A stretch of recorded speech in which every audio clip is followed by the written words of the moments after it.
I'm delighted to introduce Mr. Sunil S. De Silva. And the bit I've worked with him, he's just an amazing man, fine gentleman, smart, dedicated, very responsible student. His dissertation that he will be presenting to us today is the bystander's perspectives on the provision of informal hospital-based care to bedridden patients with cancer in Sri Lanka.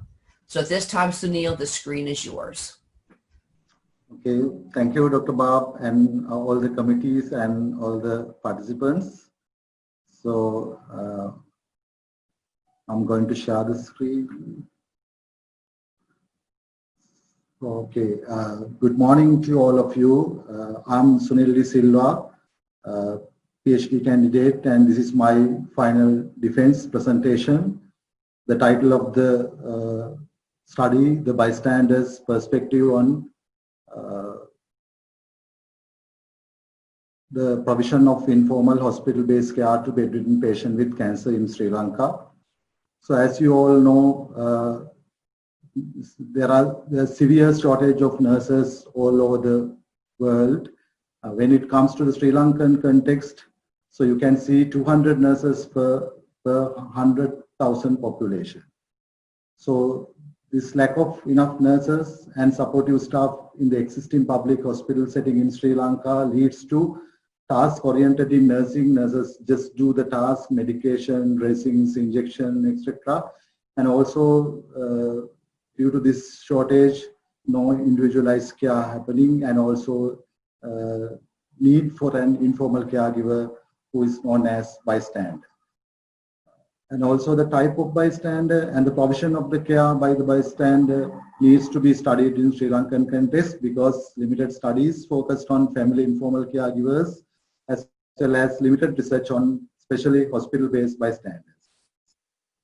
Therefore, this study will be the first study related to the bystanders in Sri Lanka and will inform future studies that lead to quality of health care, especially in cancer.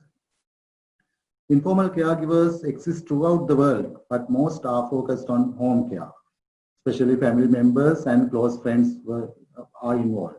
Informal caregivers, especially in European countries such as Italy and Greece, are focused on in-hospital care. So that means most of the developed countries, even they use in-hospital care, informal caregivers used for in-hospital care. Some informal caregivers known as bystanders, especially in the Asian region, are volunteers or paid workers in hospitals in many Asian countries such as Iran, India, and China. So main need for bystanders includes the shortage of nurses and strong existing cultural and religious bonds, especially in the Asian countries. And major challenges faced by the bystanders include lack of finance, because sometimes some people have to stay in the hospital months and months, so sometimes they lose their permanent jobs and they are facing some financial difficulties. And also lack of education in caring, because they just come from the home, they don't know how to care for the patients, and with those situations they feel stress and also disappointments and feel isolation in the hospital setting, and also health system tension due to inadequate support from health professionals. And further, communication between nurses and bystanders was identified as insufficient, irregular, and lacking best practices to build effective collaboration to enhance informal caregiver practices within the hospital. So therefore, the purpose of the study to explore the bystanders' perspectives on provision of informal hospital-based care to bedridden patients with cancer in Sri Lanka. The findings from this study address the following research questions. What are the bystanders' perspectives on providing informal care for bedridden patients with cancer in hospital setting in Sri Lanka? What are the types of interactions bystanders have with nurses? And what are the recommendations of bystanders to improve informal care for bedridden patients with cancer in hospital setting in Sri Lanka? To achieve those research questions, qualitative descriptive design was utilized in this study. The qualitative descriptive design is especially appropriate when little is known about particular groups, activities, or perspectives. The study design provides rich descriptive content on health and healthcare from participant perspective. The study design focused on discovering the who, what, and where of events or experiences. Both content and thematic analysis were used to analyze the data in this design. And therefore, the final product of descriptive qualitative research in this study is a description of bystanders' care for hospitalized bedridden patients with cancer, their interaction with nurses, and policy recommendation for Sri Lanka. Theoretical perspective for this study is an ecological perspective. This model is focused on description at the intrapersonal factors, characteristics of knowledge, attitudes, behaviors, self-concept, and skills in relations to caregiving, and also interpersonal factors, formal and informal social networks, and social support systems such as family and clinical, and also institutional factors like hospital site, formal and informal rules and regulation of caregiving, and the community factors, relationship among organization and informal networks in hospital setting, and also finally public policy, law and policies related to the caregiving. These levels inform the data analysis of this study. So when considering the study setting was Apeksha Hospital.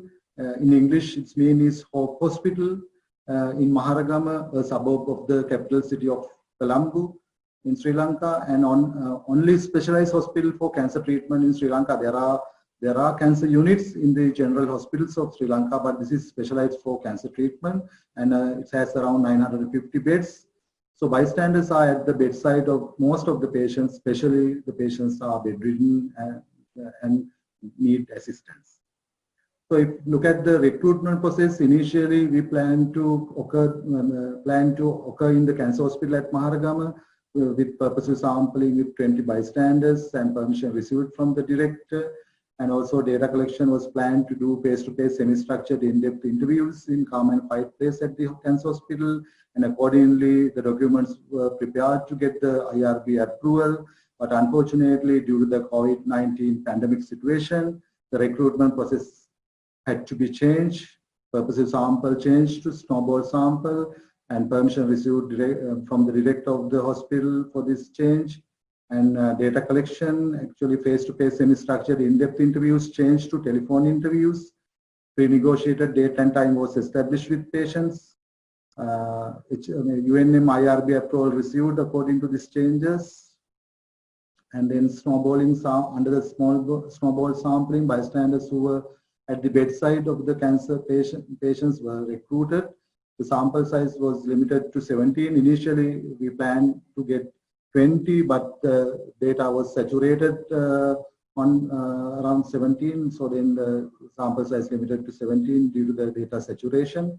And sample included variations such as rural, urban, religion, gender, paid and unpaid, including criteria, age 21 or older, 1 month experience in the past 12 months as a bystander for hospitalized cancer patients, and also both males and females were included. 14 were female and 4 were male. And semi-structured in-depth telephone interviews were used to collect the data, and date and time of the interviews were established at the convenience of the bystander. Phone interviews were around 1 hour in length.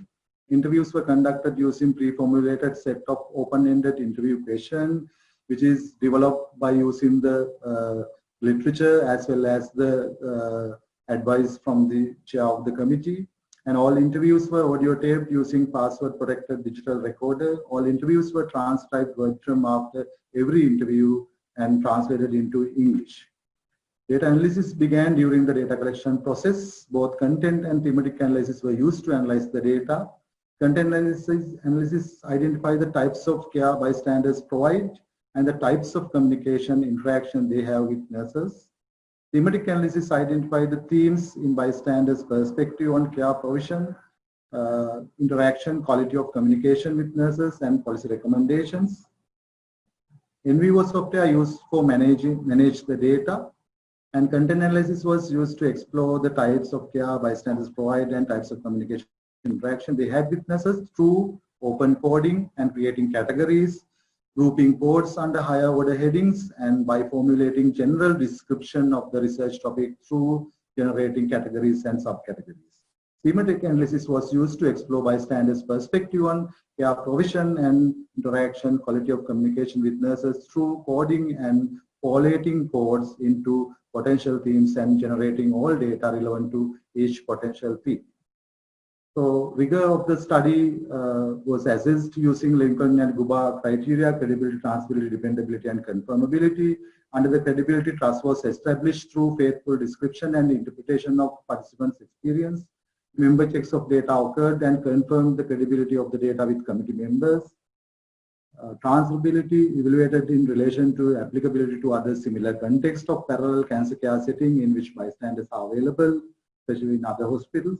And dependability, only one person, the researcher, collect the data and transcribe to an audio tape and validate the findings related to the themes with the chair of the committee. Under the confirmability, use an audit trial. It was in the form of documentation, the actual interview notes, and a running account of the process, the researchers' daily reflective notes. So I'm going to present the findings. So the findings I will present with the research question. So first research question: what are the bystanders' perspective on providing informal care for bedridden patients with cancer in hospital setting in Sri Lanka? The findings reveal that there are two types of bystanders: unpaid and paid. Both haven't any training. So unpaid bystanders are mostly relatives and friends. Many bystanders had family bonds, especially that we are an Asian country and also having a religious background, Buddhism. So then they have a strong family bonds. So therefore they used to be with the patient, or at least were close friends with the patient. And also especially in these findings noted, military personnel also worked as bystanders when they were instructed to care for a colleague. Paid bystanders actually work for the salary. So they selected this employment because of the dissatisfaction with their previous work. And also they became interested in making more money because they got daily paid money. And also they had his or her own initial intention to become a bystander, because some people who had an initial intention to become a carer, so then they select this employment as paid bystander. And bystanders perform various activities to help and take care of the patient 24 hours around the clock. So if we start with the morning care, normal routines, they used to wake up early in the morning and perform patient screening activities such as wash the patient's face and body, brush the patient's teeth, change the patient's diapers, clean the patient's perineal area, provide pressure point care, and change the patient's clothes, and keep the patient comfortable in the bed and ready for the breakfast. And after the breakfast, medications offer around 8 a.m. So this is also especially noted. Most of the nurses with their busy schedules and caring for a large number of patients, they used to give the medication to the bystander's hand, and the bystander used to give it to the patient and allow the patient to rest until tea at approximately 10 a.m. after medication. So they used to keep the patient on the bed until the tea time. After the tea, the patient may rest again, and some bystanders use this time to talk with the patient as well as listen to their stories, allowing the patients to express their feelings. So if we look at the noon and afternoon care, so they got the lunch around, feed the lunch around 12 to 1, and also give the patients medications around 2 p.m. and also give evening care, including change diapers and clothes, provide pressure point care, change the patient, bathe the patient if they need it, keep patient comfortable in the bed, and also offer evening tea with some biscuits around 3 p.m. In Sri Lanka, we love for the tea. So therefore, people used to get the tea at around 10 and around 3 p.m. And also evening and night care, feed the patient dinner. It's little early dinner. It's around 5 p.m. or 5:30, and give patient medication around 8 p.m. and also attend with the night care such as change the diapers and clothes, provide pressure point care, attend the patient, give the patient shower if needed, and also make patient comfortable so that the patient can get to sleep. And also offer night tea with some biscuits around 9 or 10 p.m. because they used to get early dinner. So therefore, most patients prefer to get a tea before the bed. And also this finding specially noted that the bystanders also provide the special care, offering bedpans and urinals, cleaning the bedpan, emptying the urine bags, emptying the colostomy bags, providing tracheostomy care, creating the urine output, charting the urine output, applying the temporary dressing to bed sores, feeding patients through nasogastro feeding tube as needed. So it's surprisingly without any training, they used to do these things. So when they are attending those caring tasks in 24 hours and around the clock, they face many challenges and difficulties. So lack of training or orientation, bystanders are not trained for caring, especially they don't know any special care, sample colostomy care or tracheostomy care. And lack of support from staffs, bystanders do not receive help when handling and transferring patients to trolley or to the wheelchair. They have to do by themselves because the nurses are busy and few supportive staff, sometimes with 80 or 100 patients in the ward. So then it's very busy situation, so they are not getting any support from the others, and also lack of facilities for the bystanders. This is actually hall type ward. Sometimes there are around 40 to 50 beds in one hall, one ward, and so in this case only 3 meters, 3 feet, so that means 1 meter distance between 2 beds. So therefore the bystander has to stay at that space. They use a chair to sit using that space, but in night time they use a mat or a cardboard to just get a sleep. So therefore they haven't a proper place to sleep. And also they have to use the patient's toilet and bathrooms, so there's no separate bathrooms or a toilet for bystanders. So therefore they are lacking sanitary facilities as well. And also there's no separate place to pray Muslims. So we noted that there are some temples for Buddhism because it's 75% of people in Sri Lanka is Buddhist, so the more priority given for the Buddhisms. But unfortunately, so one participant pointed out there is no separate place for praying for the Muslims. And also when I asked what are the most difficult things about a being bystander, they highlighted that matching patient with same-sex bystander is also difficult because, you know, in Sri Lankan culture, the Asian culture, the male wards are allowed to go to the male people. I mean, we can go to see the patient, but if the bystander want to stay, it should be the same sex. The female ward, the female bystander should be there. So unfortunately, this situation creates some problems for the families because if the family have only one child, is a male, but his mother got sick, his mother admitted. Unfortunately, this boy or this son cannot be with the mother because this same-sex policy. And management of patients with special procedures such as tracheostomy and colostomy, because as I told, they are not having any training, so then they feel difficult to manage those things, especially at the beginning. Positioning and transferring patients they have to do alone, also felt that most difficult thing. And lack of proper sleep that lead to health discomfort such as headache and swollen legs, because sometimes some people use chairs and keep the bed on the bed and sitting down all night, so therefore their legs be swollen. And also bullying of the paid bystanders by some supportive healthcare workers. Also reported that some supportive healthcare workers is called in Sri Lanka minor staffs. So very few people, but they are little permanent persons. So then sometimes if they are not friendly with these paid bystanders, or if we are not happy with the bystanders, sometimes this kind of bullyings were reported. And also monopoly of the paid bystanders that did not allow colleagues bystander to work in some wards. Because of this, this is not organized way of doing caring. This is unofficial. Bystanders are they are paid or unpaid. It's not actually regularized system yet. So therefore, some paid bystanders are in some wards, but they used to be in wards all the time. They don't like to come to others to do the employment in the wards, so they don't do it, then allow it, and so therefore some sort of a monopoly is happening in some wards. Okay, so if we go look at the research question 2, what are the types of interaction bystanders have with nurses?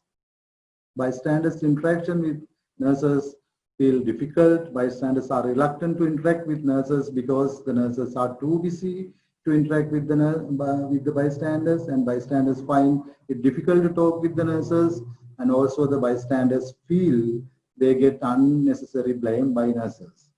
Bystanders do get help from the nurses, especially if the patient complain about the pain or any other discomforts. Definitely they used to go to the nurse and get their advice. So bystanders therefore did request nurses advice if they want, and nurses expect the bystanders to provide essential care for the patient, but the nurses did not provide any education about this, and their interaction with the bystanders were limited due to the nurses' time constraint. So the finding also noted that nurses' workloads influence the interaction between the nurse and the bystander. So if we look at the research question 3, what are the recommendations of the bystanders to improve informal care for bedridden patients with cancer in hospital setting in Sri Lanka? The bystanders recommended that patients continue to have bystander provide for caretaking services because the severe shortage of nurses and huge number of the patients, so nurses haven't time to do the self-care at all. So therefore they recommended to have a bystander for each and every patient who need assistance. The bystander recommended that all bystanders need to have at least basic facilities, a proper place for bystanders to be located, because there's no designated place for bystanders. Even though they are expecting bystander service, there is no separate place for them. And also sleeping facilities and proper sanitary facilities, and also access to quality of food. Paid bystanders are actually divided into two, agency and independent. Agency bystanders were protected by their agencies, but independently paid bystanders are not protected by any agency. The independent bystanders have to face bullying and a monopoly on access to patients by some agency bystanders. Bystanders recommended that therefore bullying and monopoly behavior need to be stopped. Bystanders also recommended that more nursing and bystander staff be provided. Bystanders further recommended that training be provided for all bystanders. So if we discuss these findings with the existing literature, China and India discussed the role of paid bystanders and bystander agencies, which was similar to this study. Iran and European studies focused on the bystanders who were relatives as informal caregivers that described in this study as unpaid bystanders. The study focused on both types of bystanders. Besides, the study documented different groups of paid bystanders, agency employees, and independently paid bystanders. Bystanders' interaction with nurses were happening in bedside care in hospital setting. It was also evident in other countries. Based on bystanders' requests, the nurses would help to fulfill the required task of the patient. It was evidence for the advocacy role of the bystander. Bystanders reluctant to interact with the nurses as they were busy and feel difficult to talk and get blames from nurses. That were the similar situation in many other countries where bystanders were ignored.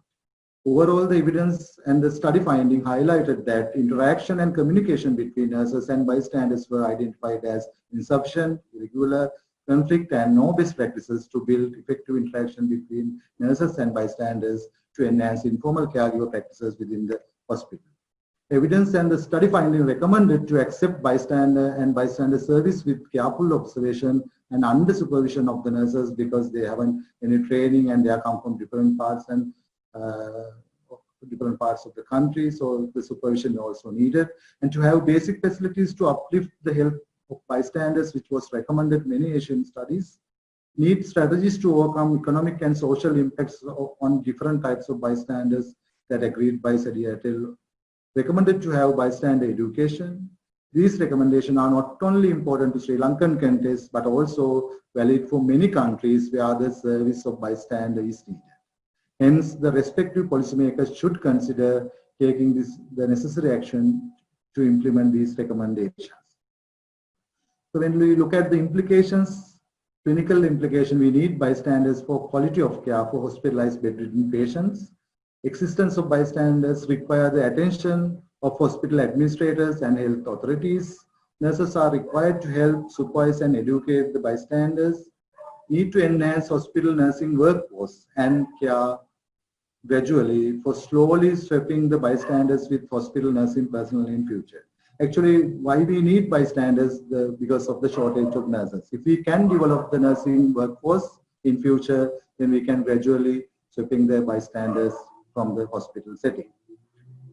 So if you look at the research implication, replication of the study with the larger and more diverse bystander population is indicated because this is only limited to the one hospital, and also more research to explore how this bystander can be utilized effectively to enhance quality care in hospital settings.